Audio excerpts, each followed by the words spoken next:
Your online store is losing sales because of one tiny broken feature: your product filters. You think they work fine, but for millions of people, they're impossible.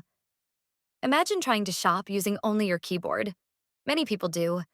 They hit the tab key to move around, but on so many sites, they get stuck in the filter menu. It's a keyboard trap. Their only option is to close the tab. That's a lost sale, right there.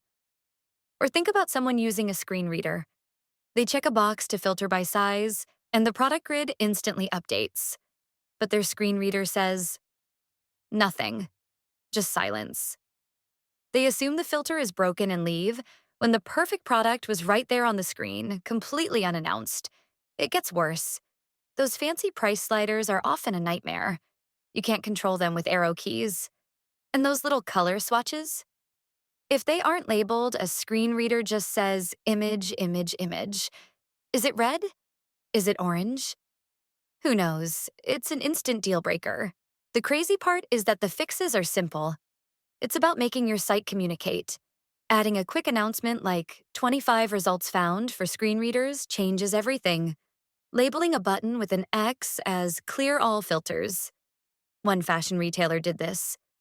They fixed their filters and their conversion rate shot up. They saw a huge drop in abandoned carts and a massive rise in sales. They weren't just checking a compliance box. They were unlocking a huge market of customers who were ready to buy. If only the site would let them.